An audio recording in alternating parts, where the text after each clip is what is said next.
Hey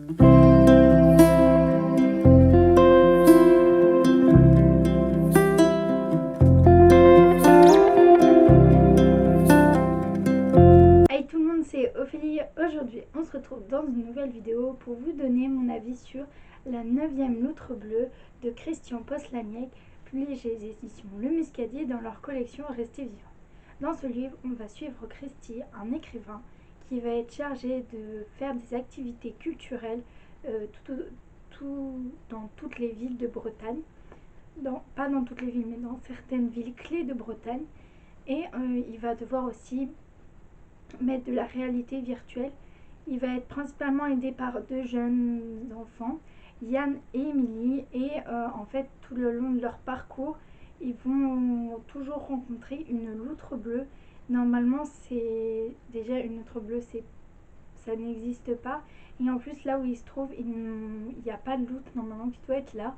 Donc il va avoir un peu tout au fond de l'histoire cette enquête de pourquoi il y a des loutres bleues et pourquoi elles viennent toujours ici. Donc c'était une histoire assez chouette. Au début, je ne comprenais pas trop pourquoi on nous amenait en Bretagne avec quelque chose qui a l'air quand même assez cool. Parce que donc c'était pas trop ça qui m'a dérangé, c'est que souvent Rester Vivant, il nous parle de choses assez impactantes, assez qui nous fait réfléchir. Et là, je trouvais pas au fil de ma lecture qu'est-ce qu'il voulait nous faire réfléchir. Et c'est que à la fin qu'on comprend le thème principal et les sous-thèmes. Ce que j'ai beaucoup aimé et ce qui m'a beaucoup aussi fait accrocher à ma lecture, c'est qu'au tout début, Christine rencontre il s'arrête, en fait, on le prend au moment où il conduit sa voiture pour aller en Bretagne.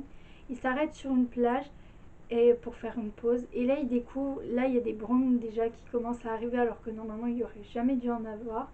Et là, il voit passer une calèche tirée par des chevaux invisibles. Donc, il n'y a même pas de chevaux. Et il y a un vieil homme encapuché et il ne sait pas trop pourquoi il est là. Et il se dit, bah, j'ai peut-être rêvé parce qu'après le brouillard s'est complètement dissipé et il n'y a pas du tout de traces de roues ou même de calèche. Donc du coup,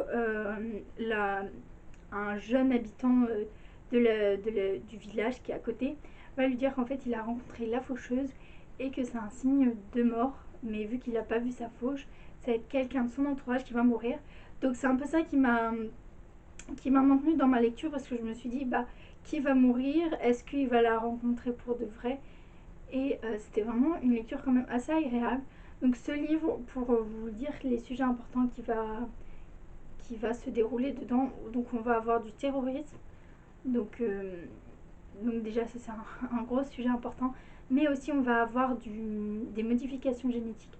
J'ai beaucoup aimé ce deuxième point, même si le premier est quand même très très important, mais le deuxième est encore plus important je trouve parce que bah, du coup ça entoure tout le mystère de la loutre bleue et c'est vraiment ce point là qui m'a beaucoup accroché, cette loutre bleue toute mignonne qui n'a peur d'aucun humain et qui vient un peu titiller nos protagonistes dans leur histoire. Donc ça j'ai vraiment beaucoup aimé.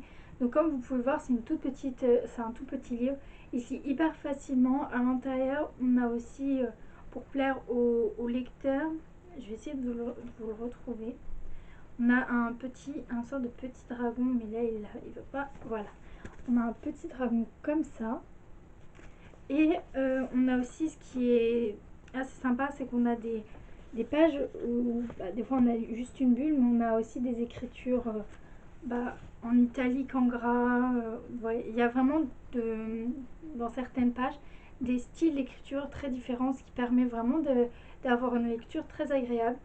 La couverture est hyper belle, j'ai juste pas trop compris pourquoi Yann et Émilie étaient en première de couverture, sachant que le personnage principal c'est Christy. Je sais pas, mais en tout cas j'ai beaucoup aimé qu'on retrouve cette petite loutre bleue que je trouve vraiment trop mignonne.